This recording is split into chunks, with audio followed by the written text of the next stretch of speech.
Graça e paz da parte do nosso Deus e do Senhor Jesus. Obrigado por você chegar até aqui. Eu quero te apresentar a Academia do Discipulado com os seus diversos cursos, mas eu quero que especificamente você assista esta aula gratuita para que você veja a necessidade e importância de treinarmos líderes. Por muitos anos eu sempre consultava aqueles líderes que eu conhecia, líderes de igreja, não pastores, se eles tinham sido treinados para usufruir dos ministérios ou cargos, departamentos, algum tipo de treinamento. E 90% deles sempre falavam que não recebiam nenhum tipo de treinamento, nem para o ministério, nem para a vida pessoal. Então eu quero te oferecer esta aula para você poder ter uma visão daquilo que nós pretendemos alcançar.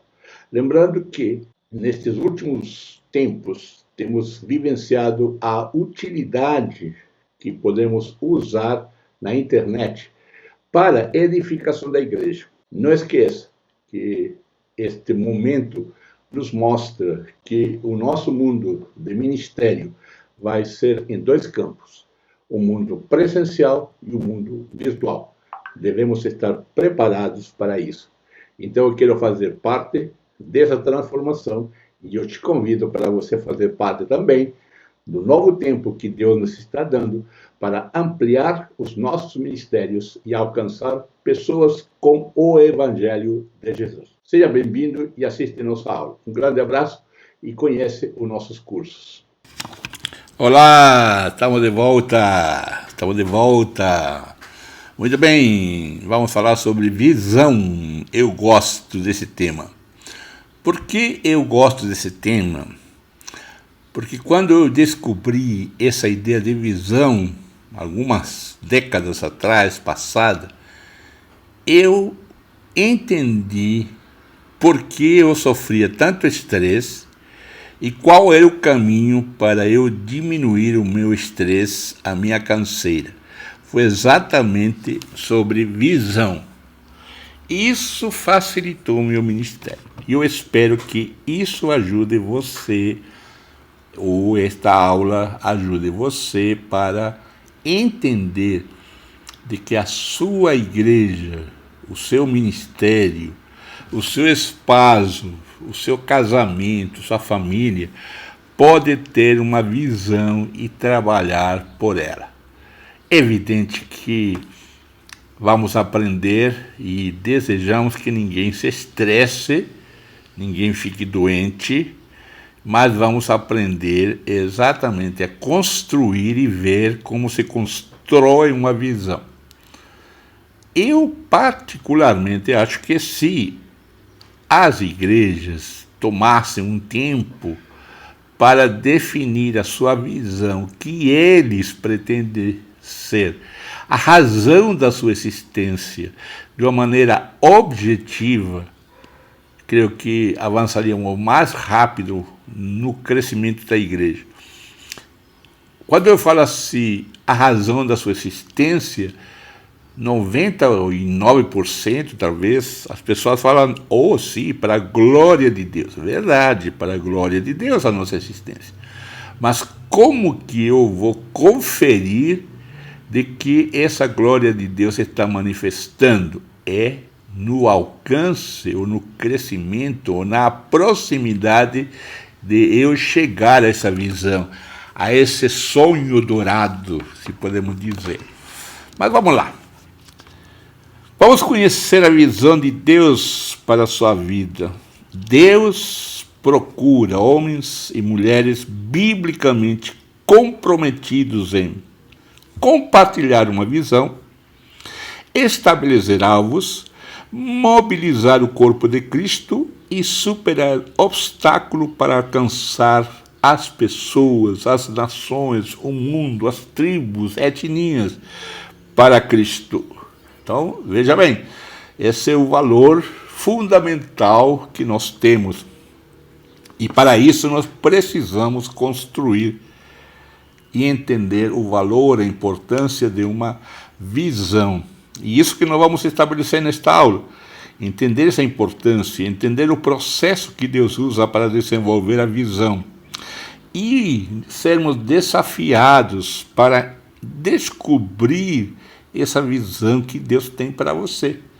Então eu penso assim, o meu ministério trabalha assim, a igreja tem uma visão e eu vou trabalhar no meu ministério, na minha área, para junto a outros grupos, departamento, ministério, seja qual o nome tiver, termos uma mini visão para alcançar essa macro visão. E vai ser uma unidade maravilhosa. O mundo de uma pessoa cega é limitado pelo seu toque. Não sei quanto de vocês já tem conhecimento de algum cego ou uma pessoa cega e como ela se locomove com sua bengala ou com a sua própria mão. O mundo do ignorante pelo limite do seu conhecimento. Então, por mais conhecimento que ele tenha, ele continua sendo ignorante, porque até onde vai é somente o limite do seu conhecimento. E o mundo de uma grande pessoa pelos limites da sua visão. Eu tenho uma visão nesse momento de algum propósito de Deus para a minha vida. Claro, você pode ter. E a sua igreja pode ter e deve ter. Porque toda liderança eficaz começa com uma visão. Toda liderança eficaz começa com uma visão. Por quê? Porque, vamos assim dizer, a visão é o ponto onde você vai chegar. E você vai fazer tudo para chegar lá. Porque os líderes estabelecidos demonstram uma visão contagiosa e convincente. Eu me lembro de uma situação muito difícil num ministério fora do país, onde por muitos anos a igreja que eu estava assumindo, lutava, por muito não, alguns 3, 4 anos, um pouco mais talvez, lutava para alcançar um objetivo, ou alcançar, resolver um problema. E a única maneira que eu consegui resolver, unir a igreja, foi exatamente estabelecer uma visão contagiosa e convincente. E aconteceu que o que era procurado, o que era importante ser definido, aconteceu exatamente porque, eu sempre digo, eu o fiz sonhar. Os contagiei, houve um contágio com a visão. Claro, seria longo eu explicar tudo aqui, mas era importante fazer isso. E eles tomaram, então, uma decisão muito importante e muito difícil. Por quê? Porque eles ficaram contagiados com a ideia. Por isso que visão é uma imagem do futuro que produz paixão. Isso nós precisamos, ser apaixonado por essa visão. Onde você quer chegar? Qual é o sonho que você tem para essa sua igreja, esse ministério? Tão pequeno talvez você pensa, mas visão é uma imagem do futuro que produz paixão. Eu fracassei, claro, como todo bom empreendedor, pastor, sempre é bom ter um fracasso. Eu me lembro que um pastor disse, não, eu monto a equipe pastoral baseado em quantos fracassos você me disse que você tem. Interessante isso, né? Porque visão para o ministério é uma imagem mental clara. Visão é de um futuro preferível. O que você quer para essa igreja? Visão é um sonho, vamos assim usar uma palavra contemporânea, uma ideia dada por Deus a seus servos, como Moisés recebeu, como Abraão recebeu, como Isaías recebeu. Todos os seus servos receberam visões. Paulo ouviu de Deus o que ele seria, baseada num entendimento adequado. A visão não é um sonho louco, não é um sonho que é impossível de alcançar. Não, a visão está baseada em Deus primeiramente, depois em você, nas circunstâncias, e isso que Deus nos dá para que nós enxerguemos o que é a visão. Então vejamos novamente essas ideias. Visão dada por Deus, a sua palavra nos dá o que podemos ter. Quando eu disse lá, por exemplo, uma ideia, fazer discípulo de todas as nações. Claro que você não vai fazer discípulo de todas as nações, porém você pode começar a fazer discípulo, e para isso você precisa focar, mas também você olhar para si mesmo. Quais são as suas habilidades, quais são as suas fortalezas, quais são as suas fraquezas, quais são os seus limites. Por exemplo, eu sou estrangeiro. Sonhar que eu serei presidente do Brasil, por melhor condições que tenha política, conhecimento, dinheiro, nada disso eu tenho, mas jamais seria, porque a própria lei diz que um estrangeiro não pode, somente brasileiro nato. Então, a visão olha para Deus e olha para si mesmo.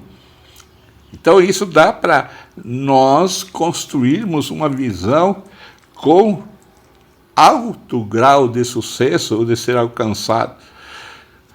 Olharmos as circunstâncias. Se você está num local de pobreza, de simplicidade, a um local de riqueza, de status, enfim, tudo isso deve ser visto. Então, visão para o ministério é essa imagem mental de um futuro preferível que Deus dá ao seu servo com o entendimento adequado de Deus, de si mesmo e das circunstâncias.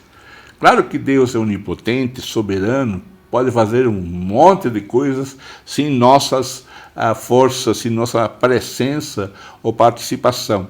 Mas Deus nos faz participar do seu plano. Visão para o ministério, então, é isso aí. Porque a visão é como um olho da águia, fixo no seu alvo. A visão te faz ver o momento próximo ou longe, onde esteja essa visão. É como uma lente de aumento que te aproxima cada vez mais dessa visão, desse sonho idealizado.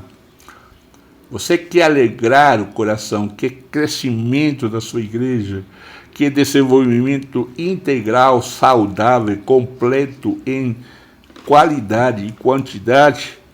Mostre à sua igreja uma visão, faça sonhar.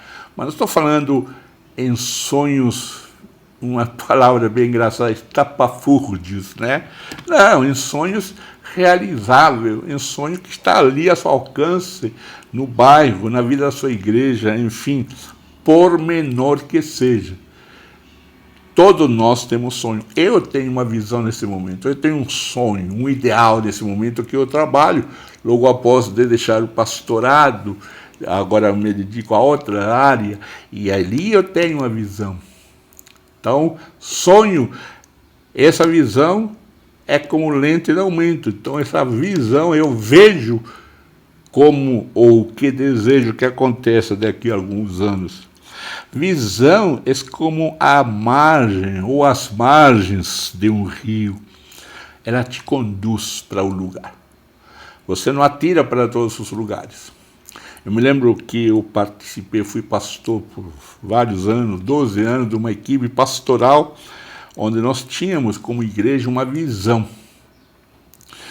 E alguns projetos meus foram, não, isso não está na sua visão, ou isso não está na visão da igreja. Não eram ruins, não eram maus, porém estavam fora da visão da igreja. Estavam fora da visão ministerial. Poderia estar na minha visão pessoal, mas eles foram avaliados por causa de uma visão. Porque a visão dá aquela direção para decidir. O que podemos nos beneficiarmos com a visão? Já foi claro, ou já foi dito, que temos o propósito clarificado. Ali está a nossa meta, o nosso sonho, o nosso ideal. Ali está na frente algo a ser alcançado, clarifica nosso propósito, estabelece prioridades, isso que é importante. Muitas vezes nós ficamos estagnados porque não temos prioridades. Define padrões de excelência. Sempre falamos de excelência, de que queremos fazer algo excelente, mas nós não temos os padrões para definir o que é excelência. Nós podemos fazer o melhor dentro da nossa perspectiva. Mas se nós tivermos alguns padrões de excelência dados por esta visão, com certeza nós temos muito mais possibilidades de avançar. Inspira expectativas. É muito interessante que ontem eu estava viajando com a minha esposa e ela me fez uma pergunta sobre um projeto que foi construído, desenvolvido numa grande igreja. E eu vi como aquela igreja ficou inspirada pela expectativa de ter aquele lugar que ela quis, que aquela igreja desejava. Porque essa igreja teve uma visão, essa liderança teve uma visão daquilo que poderia ser 10, 20, 30, 50 anos, não sabemos, mas sonhou. A expectativa inspira a expectativa, e quando inspira a expectativa, as pessoas se comprometem. Então nós temos aí 5 benefícios da visão. São benefícios para nossa vida, e esses 5 ainda podemos acrescentar que maximiza a produtividade. Porque nós estamos focados, começamos a trabalhar em benefício do objetivo. Algumas pessoas, e eu entendo, porque eu vivenciei momentos, pensam, não, mas se nós temos uma visão, vamos ser como um grupo empresarial, como uma fábrica. Não, não é isso. Ter objetivo, ter trabalho, maximizar a produtividade não significa necessariamente estressar os membros da igreja para alcançar determinados objetivos. Porque quando nós temos uma visão, se expande o horizonte. Nós podemos ver que nós alcançamos um determinado ponto e podemos avançar ainda mais. A igreja do Senhor Jesus é um corpo, é o corpo de Cristo. E como nosso corpo também, ele cresce. E se nosso corpo fica doente, ele vai recorrer à medicina. E se nosso corpo precisa de saúde, vai talvez se propor a fazer, ou nos propormos a fazer academias, exercícios para que nosso corpo veja e vivencie a saúde. Eu entendo assim a visão. Não de uma forma empresarial, mas uma forma de saúde. Saúde para o corpo, porque vai maximizar a produtividade, o desenvolvimento, o crescimento, a edificação, vai expandir os horizontes e vai alimentar a paixão de ser membro dessa igreja, paixão de alcançar mais pessoas. E nesses dias de festas, eu estava vendo uma igreja que ela tinha uma meta que para mim é muito alta, de alguns milhões de reais. E eu realmente fiquei admirado como aquela igreja sobrepassou. A igreja, as pessoas são alimentadas na sua paixão quando há projetos. Você quer ver uma igreja crescente, dinâmica, feliz e compromissada? Invista em projeto. Ofereça projetos de vida, de saúde, social, de crescimento, de ensino, enfim, de tudo aquilo que for necessário para a sua igreja. Projetos são necessários hoje em dia. Nós não vamos ser uma empresa, mas vamos usar as ferramentas da melhor forma para que a nossa igreja seja saudável. Então, alimenta a nossa paixão e promove ou nos dá também o foco para alcançar o potencial. Se essa igreja não tivesse colocado um alvo de tantos milhões de reais, talvez nunca saberia que era capaz de alcançar e sobrepassar. Talvez no próximo ano seja muito mais do que foi alcançado agora, porque mostra que ela tem condições de alcançar muito mais no seu potencial. Onde não há visão, o povo se corrompe. É isso que Provérbios nos afirma. E isso que nós precisamos, então, aprender como é este homem, esta história que nós vamos ver rapidamente, que é, para mim, o líder que eu gostaria de ser. O líder que olho a história dele. Já li, já preguei sobre esta história. E ele é o homem que me desafia. É o líder que me convoca e me convocava a ser um homem de visão, pastor de visão. E esse homem era Neemias, o restaurador de muralhas. Talvez você conheça a situação histórica de Neemias. O rei Nabucodonosor invadiu Jerusalém.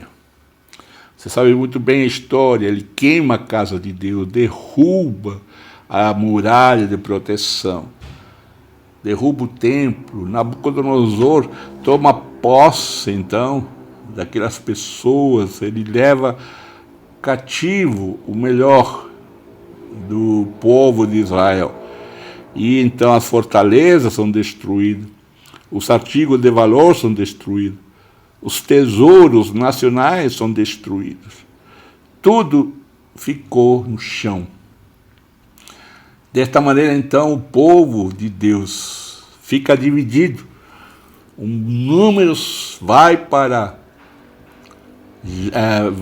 a Babilônia, com Nabucodonosor, sendo vazalos, e outros ficam ali em Jerusalém. Mas quem fica são os velhos, as crianças, aqueles doentes, vamos dizer, o povo excluído. Porém, Nabucodonosor leva o melhor para a Babilônia. Mas um dia eles retornam, os judeus retornam. Deus providencia então para este retorno a Jerusalém.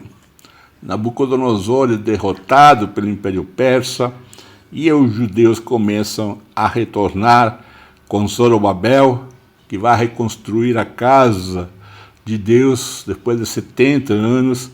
Vem Esdras, restaura a adoração, depois de 80 anos. Veja bem o tempo que vai ali entre Esdras e Neemias. Então o que acontece? Um povo que tinha sido levado para o cativeiro começa a voltar pela providência de Deus, já que Jeremias tinha profetizado isso, que ele seria levado para o cativeiro por 70 anos, mas voltariam. E temos então nosso herói, que eu chamo restaurador de muralha, Neemias, que vai reconstruir os muros de Jerusalém. E você pode ler essa história no livro que leva o seu nome. É uma história interessante. Como eu já disse, eu sinto-me atraído por esse líder que é Neemias.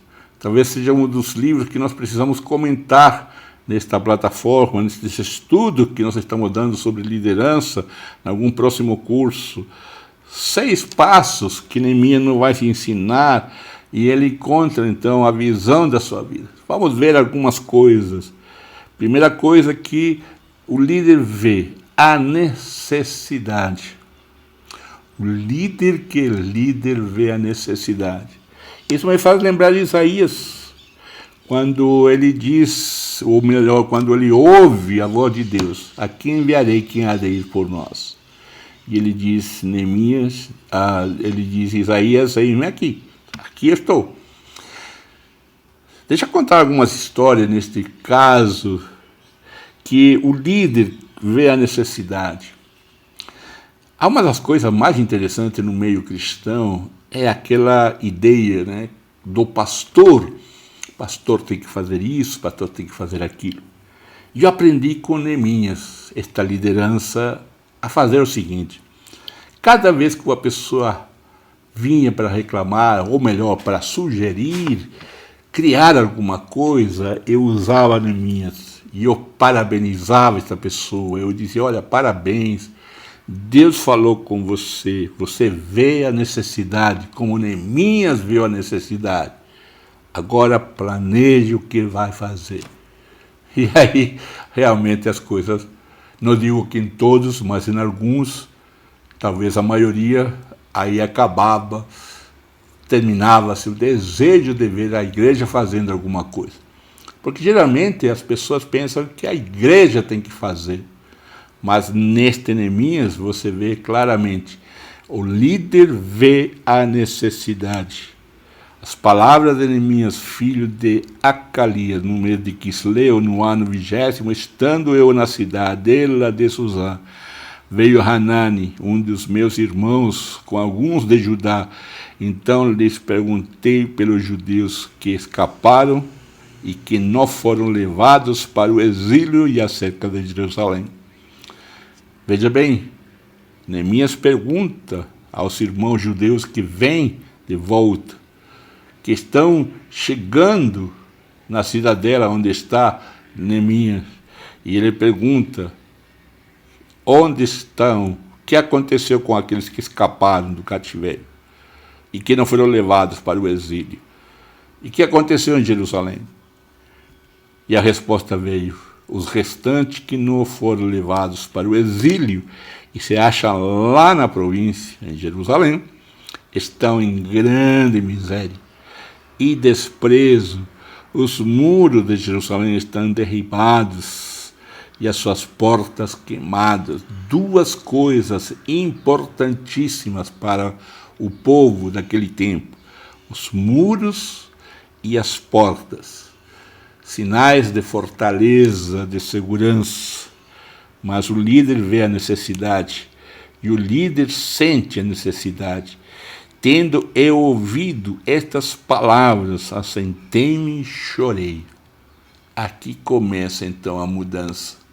Daquele que é líder, ele vê a necessidade e começa a trabalhar, começa a desenvolver, às vezes sozinho, às vezes sendo criticado, como vai acontecer com Neemias, às vezes sendo julgado, às vezes sendo vilipendiado, mas ele começa a desenvolver através da oração e do choro, porque o líder sente a necessidade diante da igreja.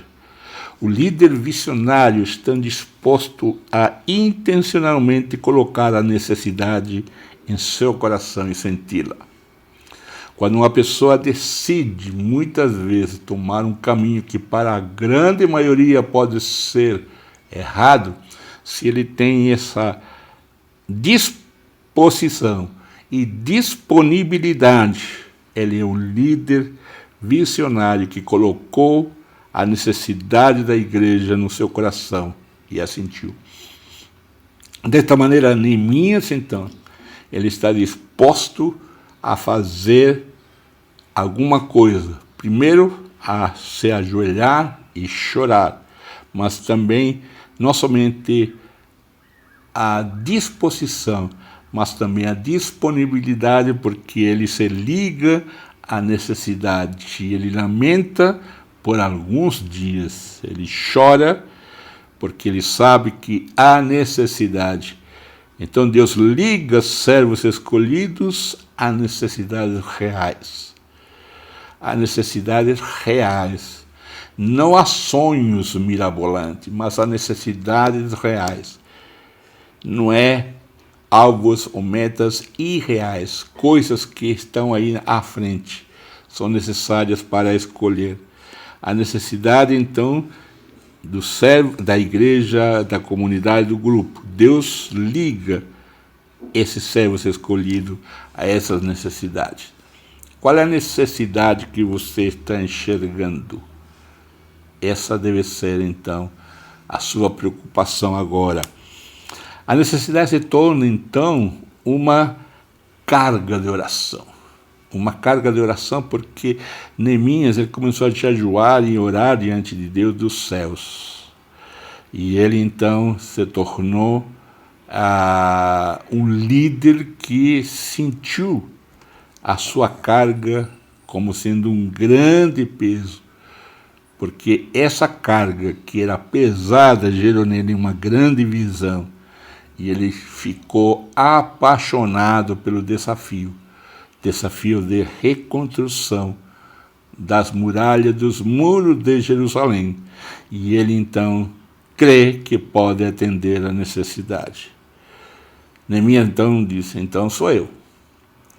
E ele então começa a se preparar para ser aquele que vai reconstruir as muralhas de Jerusalém.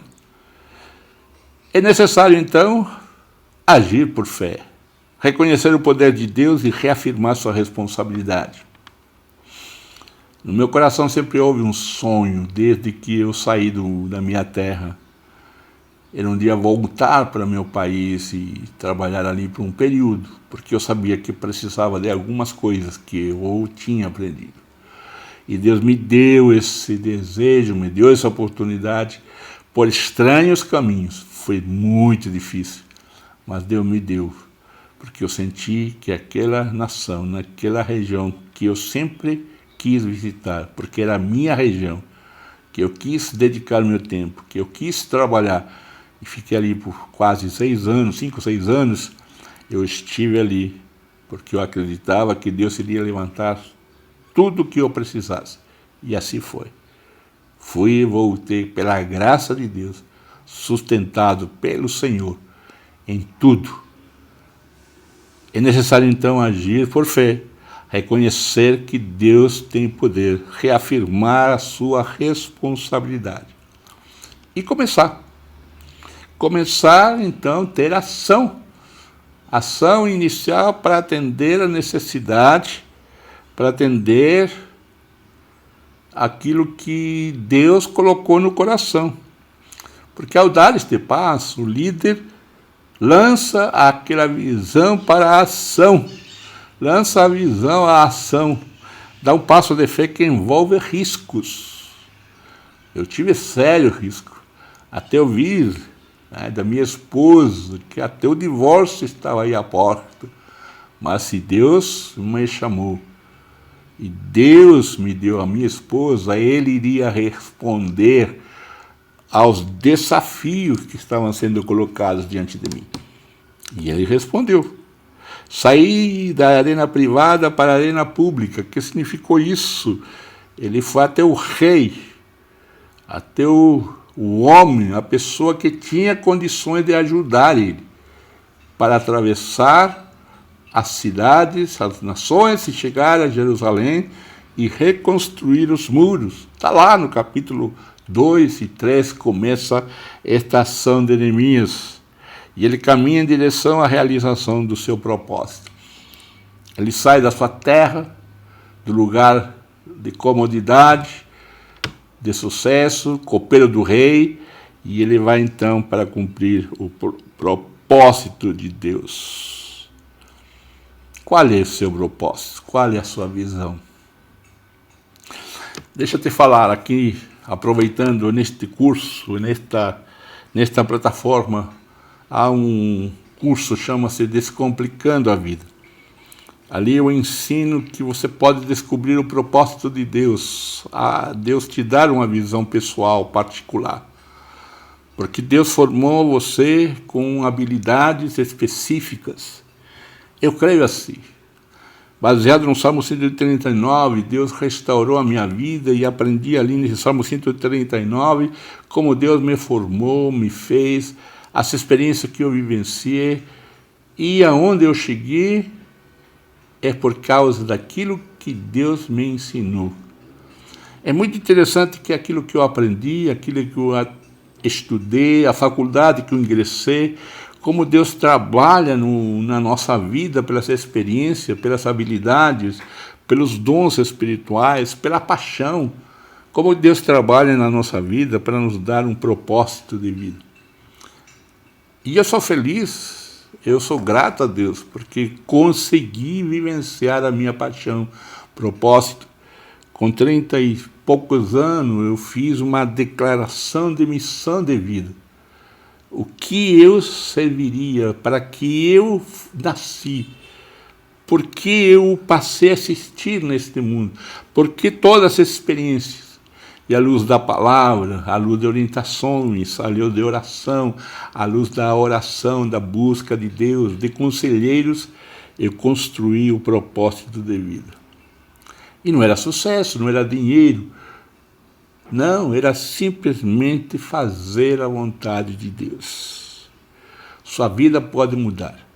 Se você ainda não descobriu o propósito de Deus para a sua vida particular, sua vida pode mudar. Eu não estou falando daquele modelo amplo, falar, não, Deus chamou você para glorificar o seu nome. Sim, mas Deus te deu, Deus formou você de uma maneira que você é a peça real para encaixar nessa construção do mundo melhor.